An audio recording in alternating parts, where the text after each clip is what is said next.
किसे पति माने। विक्रम ने एक बार फिर बेताल को अपने वश में किया और चल दिया अपनी मंजिल की ओर। आदत के अनुसार बेताल ने फिर नई कथा सुनानी शुरू की। बेताल, इस बार मैं तुम्हें एक अनोखी कथा सुनाता हूँ। एक समय की बात है, भरतपुर नामक नगर में राजा दयासेन राज करता था। वह अपने नाम के अनुसार बहुत ही दयालु और विनम्र प्रवृत्ति का था। उसके राज्य में चारों ओर खुशहाली थी, किंतु एक ही दुख राजा को सताता रहता था और वह था अपने निसंतान होने का। उसे सदा यही चिंता लगी रहती थी कि उसके बाद उसके वंश को कौन आगे बढ़ाएगा, कौन भरतपुर का राजा बनेगा। राजा दयासेन पुत्र प्राप्ति के लिए पूजा पाठ, मंत्र जाप आदि करता रहता था। इस पर भी काफी समय बाद उस पर देवी मां की कृपा हुई और उसे पुत्र रत्न की प्राप्ति हुई। राजा की खुशी का ठिकाना न रहा। जिस देवी मां की कृपा से उसे पुत्र की प्राप्ति हुई थी, राजा प्रतिवर्ष अपने पुत्र के जन्म दिवस पर उसके मंदिर में जाता और वहां पूजा अर्चना करता तथा गरीबों को अन्न धन का दान करता। इसी तरह कई वर्ष बीत गए और राजकुमार युवा हो गया।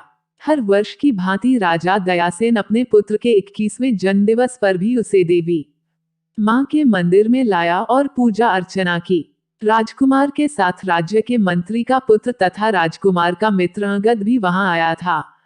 पूजा पाठ के बाद जब वे लोग वापस आने लगे, तो मंदिर में ही राजकुमार की दृष्टि एक धोबी की पुत्री पर पड़ी। वह अत्यंत सुंदर और कमसिन थी। राजकुमार उसे देखते ही उस पर मोहित हो गया। अवसर पाकर उसने अपने मित्र से उस कन्या के बारे में पूछा, मित्र, क्या तुम जानते हो कि यह सुंदरी कौन है? नहीं, किंतु बात क्या है? यह मैं तुम्हें बाद में बताऊंगा मित्र।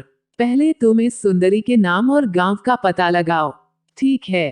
तब मंत्री के पुत्र ने मंदिर के पुजारी से उस सुंदरी के विषय में पूछा।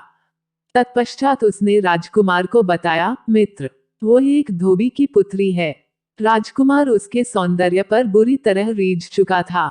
उसने तय कर लिया था कि वो उसी से विवाह करेगा, अन्यथा जीवन भर कुंवारा रहेगा। राजकुमार फिर से मंदिर में गया और उसने देवी मां के सामने प्रतिज्ञा की कि यदि उसका विवाह उस सुंदरी से हो गया तो वह अपना सिर देवी मां के चरणों में अर्पित कर देगा। राजकुमार ने अपने मित्र को भी अपनी प्रतिज्ञा से अवगत करा दिया।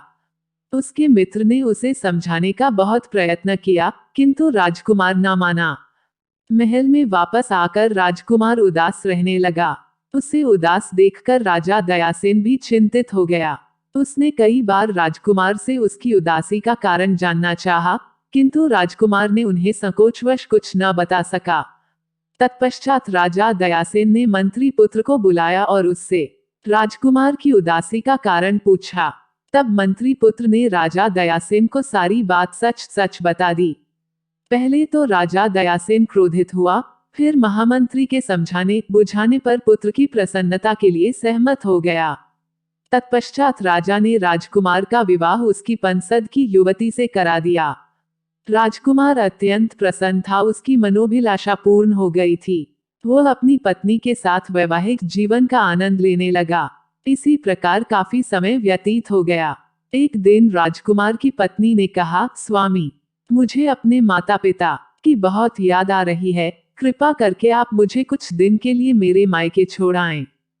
क्यों नहीं प्रिय, मैं तुम्हें कल ही वहां ले चलूंगा, राजकुमार ने कहा। अगले दिन राजकुमार ने अपने माता पिता को वस्तुस्थिति से अवगत कराया और उनकी आज्ञा लेकर अपनी पत्नी को उसके मायके छोड़ने चल दिया। साथ में राजकुमार का मित्र भी था।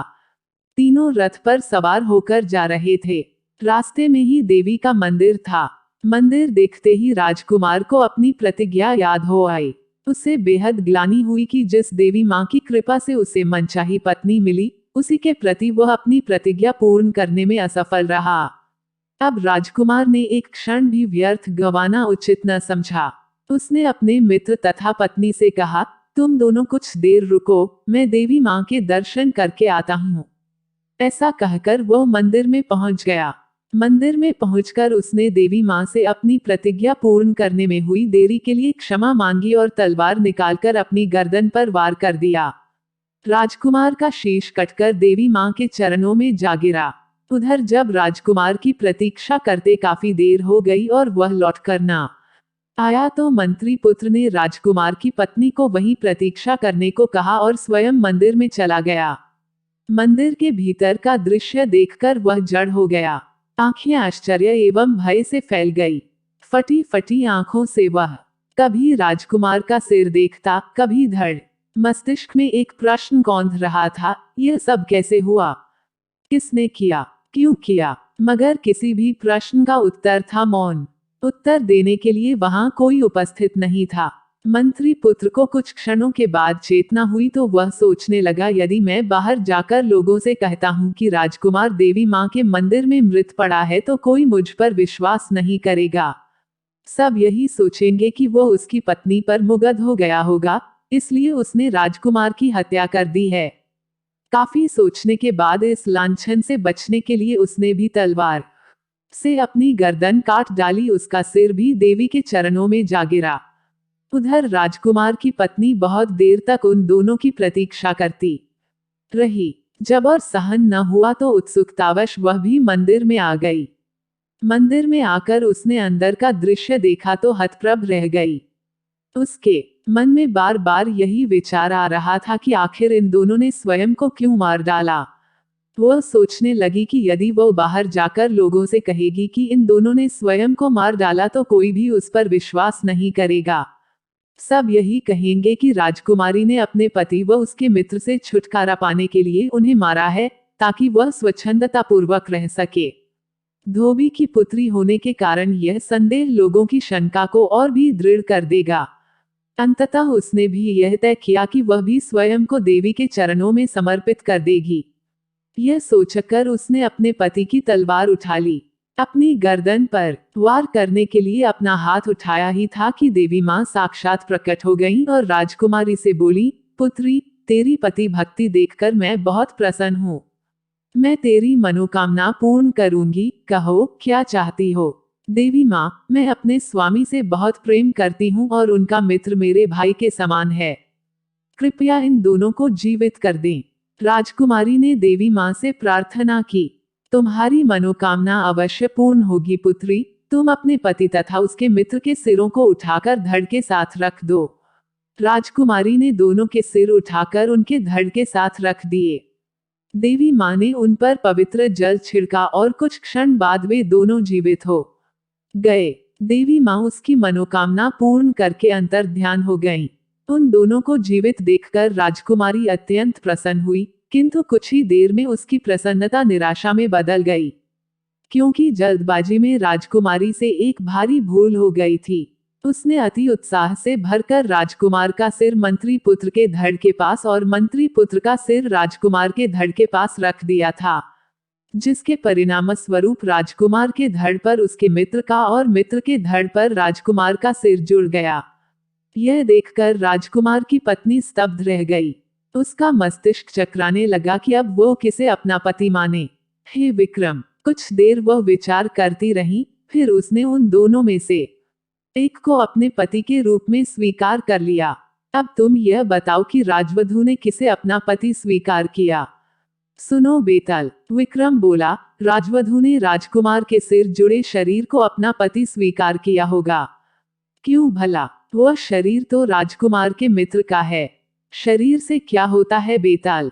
महत्व तो मस्तिष्क का होता, क्योंकि मनुष्य उसी से सोच विचार करके रिश्ते नाते स्थापित करता है।